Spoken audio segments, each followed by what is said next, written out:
दादा sorry sorry दादा sorry ना ब्रेक फेल झालो मला दिसलं नाही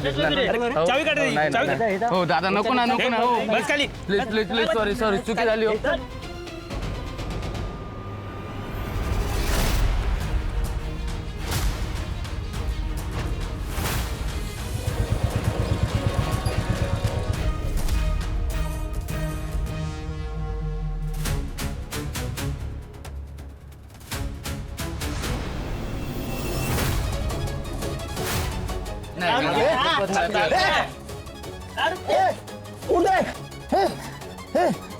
अरे काय झालं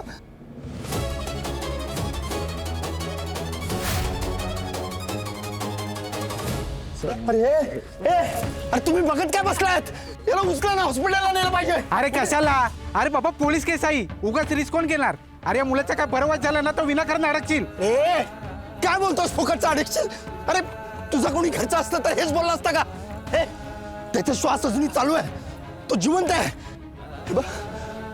ऍक्सिडेंट नंतरची 10 मिनिटं ना गोल्डन मिनिट्स असतात त्या वेळात जर हॉस्पिटलला नेलं ना तर माणूस वाचू शकतो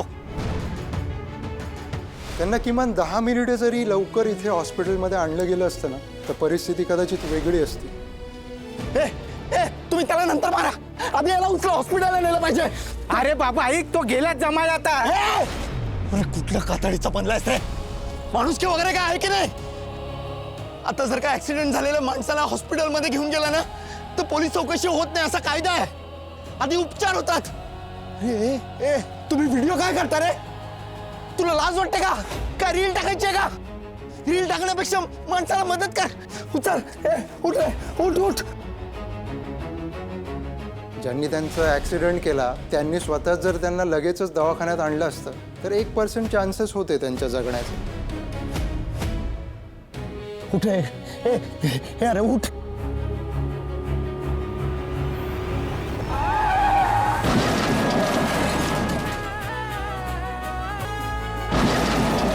असाच ऍक्सिडेंट झाला होता अशा वेळी ऍक्सिडेंट मध्ये गेल्यावर काय हालत होते हे मला चांगलंच माहिती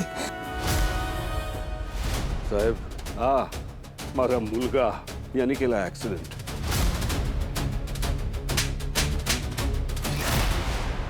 हे बघा आपल्या हलगर्जीपणामुळे अख्खं कुटुंब उद्ध्वस्त होईल प्लीज प्लीज थोडी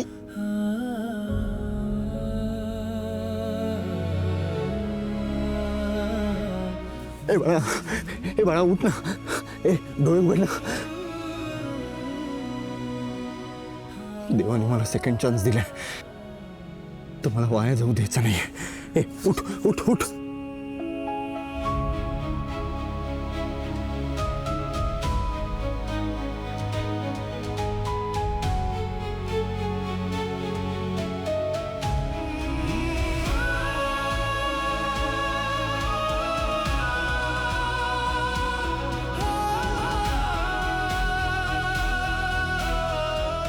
हे काय बघतेय मी हा तोच मुलगा आहे का जो माझ्या दादाचा आणि सुजयचा ॲक्सिडेंट करून तिथून पळून गेलेला की हा कोणी वेगळा आहे एकाच माणसाच्या 2 वेगवेगळ्या आणि एकदम टोकाच्या पर्सनॅलिटी कशा असू शकतात दारुडा गुंड त्रास देणारा मुलगा खरंच एवढा सेन्सिटिव्ह असू शकतो हा मुलगा नक्की आहे तरी कसा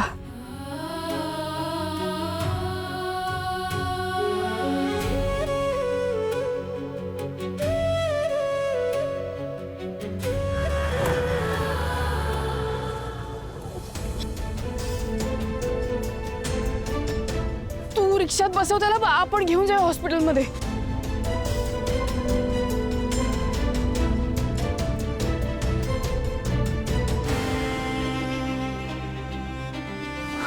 ज्योती चल ना काय झालं हा चल चल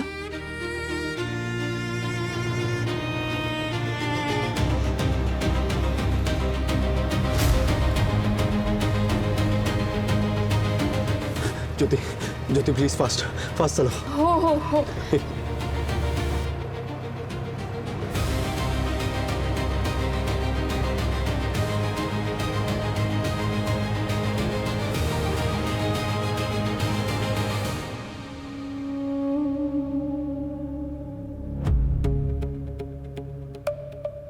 प्रीती काय झालं एवढ्या अर्जंटली बोलवलं सगळं व्यवस्थित आहे ना ते आज सकाळी आत्या आल्या होत्या तुमच्या दागिन्यांच्या बॅग घेऊन. काय दागिन्यांची बॅग घेऊन का त्यांची अशी इच्छा आहे की ते दागिने मी लग्नात घालावे. स्वराज, तुम्हीच मला सांगा की तुम्हालाही बरोबर वाटतंय का? नाही नाही हे चुकीचंच आहे अहो, आई आणि ज्योती सुद्धा हेच म्हणाले की आम्ही नाही घेऊ शकत हे दागिने. मग हे आत्यांना आवडलेलं नाही. त्या म्हणाल्या की प्रीतीने स्वराजकडून सासूबाईंच्या बांगड्या घेतल्या, मग हे दागिने का नको? स्वराज, तुम्ही मला सांगा, तुम्ही स्वतः मला त्या बांगड्या देत होता की मी पाठी लागले होते की मला बांगड्या द्या म्हणून? अहो, पण हे आत्यांना पटत नाहीये ना. त्यांनी काहीतरी वेगळाच अर्थ काढलाय. आत्यांचा माझ्या बाबतीत खूप मोठा गैरसमज झालाय असं मला वाटतंय. त्या गेल्यापासून माझ्या डोक्यात हाच विचार सुरू आहे. असं चुकल्यासारखं वाटतंय हो. खूप विचार करतात या प्रीती स्वराज, ऐका ना, मी काय म्हणते, तुम्ही एकदा आत्याशी बोलता का? म्हणजे मला जरा बरं वाटेल. आणि हो प्रीती मी बोलेन नक्की बोल एक मिनटं. काय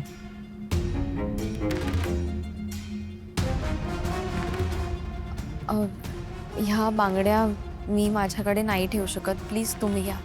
प्रीती हो काय बोलताय चेचे या आता तुमच्या बांगड्या आहेत आणि मी या नाही परत घेऊ शकत सॉरी हे बघा प्रीती तुम्ही प्लीज नका अडून बसू मी रिक्वेस्ट करतो तुम्हाला आणि मी बोलतो ना आत्याशी तुम्हाला सांगू का आमची आत्या पण चांगली आहे हो तिने अशी पटकन काहीतरी बोलून जाते पण त्यामागे ना कुठलं वाईट किंवा आणखी कसलंच इंटेन्शन नसतं. अहो, तुम्ही बरोबर बोलताय आणि मी काय राग म्हणून असं करत नाहीये. मी डोकं शांत ठेवून विचार केलाय. मला असं वाटतं की मी हे नाही ठेवायला पाहिजे म्हणून मी तुम्हाला देते. तुम्ही प्लीज तुमच्याकडे ठेवा प्लीज. प्लीज मी नाही घेणार आहे या बांगड्या प्लीज ऐका ना मी तुम्हाला म्हटलं ना मी आत्याशी शांतपणे बोलतो सगळ्या गोष्टी व्यवस्थित होतील प्लीज एक सेकंड चान्स द्या प्लीज.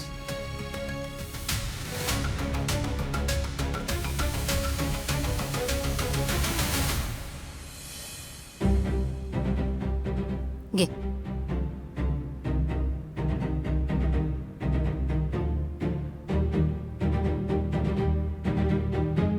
सांग काय झालंय? कसं कळतं ग तुला आम्ही एवढे मोठे झालो तरीही तुला आमच्या मनातलं कळतच. लेकरं आहात रे तुम्ही माझी मुलं माझी जन्म नाही दिला तुम्हाला मी तुमची माझी नाळ जोडली गेली ना. काय झालंय? आत्या तू प्लीज गैरसमज नको करून घेऊस. आईच्या त्या बांगड्या प्रीतीला मी दिल्या होत्या त्याने घेतल्या नव्हत्या. त्याने लगेच तक्रार केली तुझ्याकडे? नाही आता तक्रार नाही माझ्यामध्ये तक्रारच म्हणतात याला. म्हणूनच तू बोलायला आलास ना माझ्याशी.